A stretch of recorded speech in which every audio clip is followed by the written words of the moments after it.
Good morning cadets. आज हम अपने next chapter duties responsibility and conduct of NCC cadets को लेकर के आए हैं।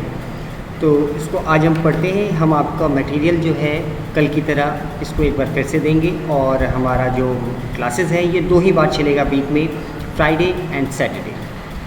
तो शुरू करते हैं सबसे पहले कि क्या है ये चैप्टर, किस विषय में है। ये चैप्टर है कि NCC is the largest youth organization in the world with enrollment strength of more than 13 lakh cadets। ये एक ऐसी ऑर्गेनाइजेशन है जहाँ 13 लाख से ज़्यादा कैडेट्स इनरोल्ड हैं प्रेजेंट समय में। So feel proud. The aim of NCC is train to young boys and girls to be a better citizen and future leader of our great country in all walks of life, including defense forces। और इसका main motive है कि हमारे जो लड़के और लड़कियां हैं इनको अपने लाइफ में कुछ अच्छा करने के लिए, हर जगह अपने आप को प्रेजेंट करने के लिए एज पर लीडर हम इनको तैयार करते हैं। ये हमारे देश का एक यूनिफाइंग फोर्स के रूप में है, सबसे स्ट्रॉन्गेस्ट फोर्स के रूप में है, जो कभी भी हर जगह आपको मिल जाएंगे और हमेशा काम के लिए तत्पर रहते हैं। Bringing together youth hailing from different parts of the country and modeling them into united, secular and disciplined citizen of our nation। इसका मेन मोटिव यही है कि जो अलग अलग क्षेत्रों से लोग हैं इनको एक सूत्र में बांधना, यूनाइटेड बनाना, सेकुलर बनाना और discipline citizen banana. Any student joining the rank of NCC must know his or her duties and responsibility। आपको अपनी रिस्पॉन्सिबिलिटी एंड ड्यूटीज़ जानना बहुत ज़रूरी है। सिर्फ वर्दी पहन लेने से आप एनसीसी कैडेट नहीं बनेंगे, उसके लिए आपको कुछ काम भी करने पड़ेंगे। तो बात करते हैं कि कैडेट किसको कहते हैं। कैडेट कहते हैं जो ट्रेनीज़ हैं, यानी जिनको ट्रेनिंग दी जा रही है वो कैडेट्स कहलाते हैं। और ये एक मिलिट्री टर्म है।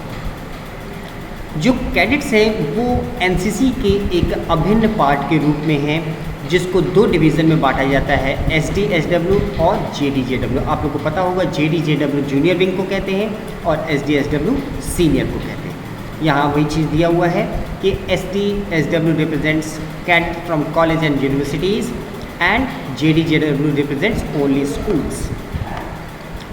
कोई भी वॉलंटियर जो इंडिया का हो या नेपाल का हो, जिसका कैरेक्टर अच्छा हो और स्कूल या कॉलेज में इनरोल्ड हो, मेडिकल से पूरा हो और एज क्राइटेरिया को भी फुलफ़िल करे, वो एनसीसी का सदस्य बन सकता है। और इसके लिए आपको ट्रेनिंग की ज़रूरत पड़ती है। ट्रेनिंग आपके इंस्टीट्यूशन में, जो अभी फ़िलहाल हम ऑनलाइन चला रहे हैं, साथ ही साथ एक ट्रेनिंग कैंप में। ऐसे लोगों को एनसीसी कैडेट्स कहते हैं।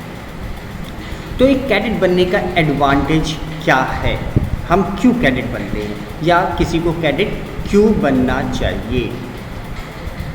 एनसीसी किसी भी ऑर्गेनाइजेशन में उसके आउटलुक को बनाने के लिए, स्ट्रिक्ट डे शेड्यूल बनाने के लिए काम आती है।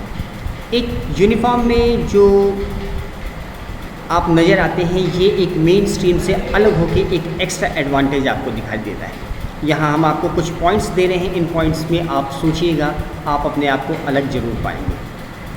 आप सबसे लार्जेस्ट यंग यूथ ऑर्गेनाइजेशन का एक हिस्सा हैं, बी प्राउड। एक डिसिप्लिन एंड मोटिवेटेड यूथ का हिस्सा है। आप डिज़ास्टर रिलीफ टास्क, लोगों की मदद करने का एक ज़रिया है, यहाँ आप काम कर सकते हैं। एनसीसी कैंप्स जैसे ATC, CATC, NIC, COC, इस तरह के कई कैंप्स होते हैं। इन कैंप्स में आप पार्टिसिपेट कर सकते हैं, जबकि बाकी लोग नहीं कर सकते। यूनिफॉर्म आप पहन सकते हैं जस्ट लाइक मिलिट्री, लेकिन बाकी लोग नहीं पहन सकते। आप फॉरेन कंट्रीज़ में भी जा सकते हैं। एक प्रोग्राम होता है, इसको बोलते हैं YEP, मतलब यूथ एक्सचेंज प्रोग्राम। इसमें जापान और दूसरे देशों का टूर कराया जाता है एनसीसी की तरफ से। Opportunity to take part in social awareness program. Social awareness program में आप पार्टिसिपेट कर सकते हैं। Arm forces and other forces में ज्वाइन करने के लिए आपको प्रेफरेंस मिलता है और साथ ही साथ हायर स्टडीज़ के लिए भी मिलता है। तो इतनी चीज़ें मिलने के लिए अब आपको कुछ रिस्पॉन्सिबिलिटीज़ हैं, आपकी कुछ ड्यूटीज़ हैं जो आपको फुलफ़िल करनी चाहिए। आप एक बार इनरोलमेंट होते हैं तो आपकी कुछ जो ड्यूटीज़ हैं जो आप अपने दोस्तों के साथ आपको शेयर करनी है वो कुछ इस प्रकार है। Self discipline is the most basic trait of NCC cadet. आपको हमेशा डिसिप्लिन में रहना होगा ताकि कोई ये ना कह सके कि एनसीसी कैडेट होने के बाद भी देखो ये कैसा है, ये इनडिसिप्लिन का काम करता है। सो आपको डिसिप्लिन होना पड़ेगा, आपको पंक्चुअल होना पड़ेगा during the parade and roll call. आप में से बहुत से लोग परेड में नहीं आते हैं लेकिन आना चाहिए। जो भी आपके ऑर्डर्स मिल रहे हैं वो आपको फॉलो करने हैं। जितने भी कैंप एक्टिविटीज़ हैं इसको आपको पूरी उत्साह के साथ कंप्लीट करना चाहिए। आप करते हैं पर इस बार थोड़ा सा कोरोना की वजह से हम कैंप नहीं करवा पाए हैं। जैसे ही समय आएगा हम आपको बताएंगे। प्रॉपर हेयर कट होना चाहिए, क्लीन यूनिफॉर्म होना चाहिए, शूज़ पॉलिश हो, यूनिफॉर्म बढ़िया से हो, बैरेट हो करेक्ट मैनर में, ये सब चीज़ें होनी चाहिए। Cultural activities organize by NCC, इसमें आपको फुली पार्टिसिपेट करना चाहिए। पूरे परेड्स जो हैं ये आपको अटेंड करने हैं, टीम वर्क की तरह काम करना है और अपना पूरा कॉपरेशन सीनियर्स को देना है।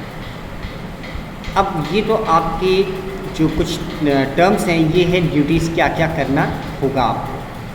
रिस्पॉन्सिबिलिटीज़ आपके लिए क्या क्या हैं ये रिस्पॉन्सिबिलिटीज़ को हम देखते हैं। NCC cadet is a very fact of being active cadet has to shoulder extra responsibility unlike his fellow classmates who are not member of NCC। आपके पास कुछ एक्स्ट्रा रिस्पॉन्सिबिलिटीज़ हैं क्योंकि आपके बाकी साथी जो है वो NCC कैडेट्स नहीं हैं, तो उनकी तरह आपको बिहेव नहीं करना, आपको उनसे बढ़ चढ़ कर हिस्सा लेना है। ये एक obligatory as an outcome of इस ट्रेनिंग, ये एक तरह से मान लीजिए आपकी एक ऑब्लिगेशन है कि आप ट्रेनिंग कर रहे हैं, आपको जो एडिशनल चीज़ें मिल रही हैं। ये आपके अंदर एक पोटेंशियल हम डेवलप करने की कोशिश करेंगे जिससे आप एक रिस्पॉन्सिबल एंड क्वालिटीफुल सिटीज़न बन सके और आपके पास कुछ सेपरेट रिस्पॉन्सिबिलिटीज़ भी हैं रिगार्डिंग एनसीसी यूनिट ऑर्गेनाइजेशन और आपके सोसाइटी एज वेल एज जो कंट्री। ये है आपका participation in social awareness initiative, environmental issues, disaster relief, adventure and sports activities and other national building efforts. हम अगले में नेशन बिल्डिंग से रिलेटेड बातें आपको बताएंगे। तो ऐसी कुछ चीज़ें हैं जिनमें आपको पार्टिसिपेट करके अपने आप को एक्स्ट्रा प्रूव करना है। ये सिर्फ एनसीसी ट्रेनिंग एट इंस्टीट्यूशन पे ही ख़त्म नहीं होता है, लेकिन ये आगे भी आपको लेकर के चलता है आपके फ्यूचर के लिए, क्योंकि हमारी ज़िंदगी में हम कहीं भी जाएं हमारा जो बिहेवियर है ये हमेशा हमारे साथ रहता है। Thus with passage of time country would have had past NCC cadets occupying leadership position in all walks of life, espousing the noble values and objectives of NCC। आप अपने आसपास देखिएगा बहुत से आपको ऐसे एनसीसी कैडेट्स मिल सकेंगे जो कई फील्ड्स में अपने आप को प्रूव कर चुके हैं। यहाँ पे कुछ चीज़ें हैं जो आप अपने आप में प्रण लेने की बात कही जाती है, आप इनको अगर माने तो आपके लिए भी अच्छा है, सोसाइटी के लिए भी अच्छा है। जैसे कि I will ensure construction of toilet in my house and motivate at least 10% for the same. आज की डेट में हर किसी के घर में टॉयलेट है, ये उसी बात को कह रहे हैं कि अगर नहीं है तो हम भी अपने घर में टॉयलेट बनवाएंगे और कम से कम 10 लोगों को इसके लिए प्रेरणा देंगे। मैं इस इंडियन होने के नाते एक आधार, एक पिलर के रूप में काम करूंगा, यानी यहाँ इसके वेलबींग के लिए काम करूंगा और सिर्फ मैं ही नहीं, आने वाले और भी कई लोगों को मैं मोटिवेट करूँगा। मैं ब्लड डोनेशन कैंप में जाकर के साल में कम से कम एक बार ब्लड डोनेशन करूंगा, लेकिन ये JDJW के लिए नहीं है। अभी आप छोटे हैं, जब आप 18 ईयर्स एंड अबव हो जाएं तो आपकी भी रिस्पॉन्सिबिलिटी बनती है कि आप ब्लड डोनेशन करें। मैं डिजिटल ट्रांजैक्शन जहाँ कहीं भी ज़रूरत होगी या पॉसिबिलिटी है हम करेंगे और दूसरों को भी करने के लिए मोटिवेट करेंगे। I will plant minimum 2 trees in a year and care for the same। ये बहुत ज़रूरी है, ये सिर्फ एनसीसी नहीं, ये हमारी प्रकृति के लिए भी है कि हम अपने हर साल जीवन काल में अगर हमारी आयु 100 वर्ष की है और आज अगर हम 20 साल के तो अभी भी 80 साल बचे हैं, यानी पूरे बाकी समय में 160 पेड़ हम लगा सकते हैं। I will obtain my voter card. आप वोटर कार्ड आप जरूर बनवाइएगा, पैन कार्ड बनवाइएगा। मैं गार्बेज सेग्रीगेशन मेरे घर में और 100 मीटर के आसपास के दायरे में करने की कोशिश करूँगा। गार्बेज सेग्रीगेशन आपको पता है, कूड़े को अलग अलग करना। कम से कम 100 आवर्स ऑफ श्रमदान फॉर सोशल सर्विस। श्रमदान जब आप स्कूल में होते हैं आपसे करवाया जाता है, आप इसमें पार्टिसिपेट करें। मैं फिजिकली चैलेंज पर्सन की मदद करूंगा ताकि वो अपने सपनों की ज़िंदगी जी सकें। कैसे? उनकी मदद करके। I will be a role model for gender sensitivity, secular outlook and spirit of nationalism without any religious bias. मैं सभी के साथ एक समान व्यवहार करूंगा, जेंडर के रूप में या नेशनलिज्म के रूप में या कास्ट के रूप में या रिलीजन के रूप में मैं भेदभाव नहीं करूंगा। I will rush to help any accident victim. अगर कहीं किसी को ज़रूरत है तो मैं उसकी मदद के लिए सदैव तत्पर रहूँगा। और एक मोटो जो हमारी एनसीसी का है, मैं इसको हमेशा प्रमोट करूँगा, वो है यूनिटी एंड डिसिप्लिन। यानी हम एकजुट होकर रहेंगे और डिसिप्लिन में रहेंगे। बात करते हैं कंडक्ट ऑफ एनसीसी कैडेट्स। हमारा कंडक्ट कैसा होना चाहिए? हमारा कंडक्ट कैसा होना चाहिए? एक एनसीसी कैडेट से एक्सपेक्ट किया जाता है कि वो एक अच्छे रूप में कंडक्ट प्रेजेंट करें with noble values champion by NCC. जैसे कि एनसीसी कहते हैं एक अच्छा इंसान बनना, हमें एक अच्छा इंसान बनना है। It is expected both at on and off parade और when he is not under supervision too. सिर्फ ऐसा नहीं कि सामने कोई खड़ा है तो हम अच्छे से बिहेव कर रहे हैं और पीछे जा कर के शैतानियाँ कर रहे हैं, हमें ऐसा नहीं करना। In short in his entire life. इसका मतलब कुल मिला के हमें पूरी लाइफ अपने आप को एक लय में बांध के रखना है अच्छे बिहेवियर के साथ। अ cadet must imbibe the spirit of NCC that is youth leader and responsible citizen in any walk of life. हमें अपने आप में मान के चलना है कि हम एक यूथ लीडर और एक रिस्पॉन्सिबल सिटीज़न के रूप में पूरी ज़िंदगी काम करते रहेंगे। हमें एक high idols of NCC and role model for the society बन के रहना है। इसी चीज़ को यहाँ पे हम टैबुलर फॉर्म में दिखा रहे हैं कि हमें क्या करना है और क्या नहीं करना है। जैसे कि हमें अपने कंडक्ट और टर्न आउट यानी हमारे अपने पहनावे से और अपने काम करने के तरीके से, बातचीत के तरीके से दूसरों को प्रभावित करना है। क्या नहीं करना है? जूनियर कैडेट्स को हमें नीचा नहीं दिखाना है, ना ही प्राइवेट में उनको डांटना फटकारना नहीं है।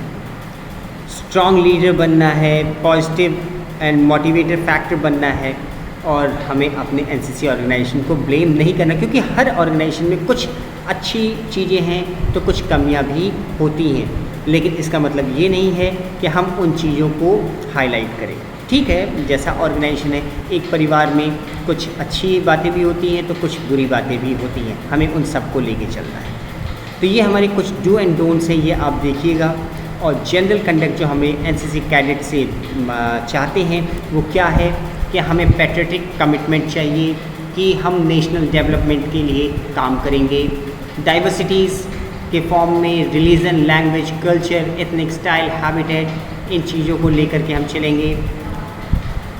abiding commitment to learn and adhere the norms and values enshrined in the Indian Constitution. Indian Constitution का पूरा आदर करेंगे, especially the fundamental duties given in Article 51A।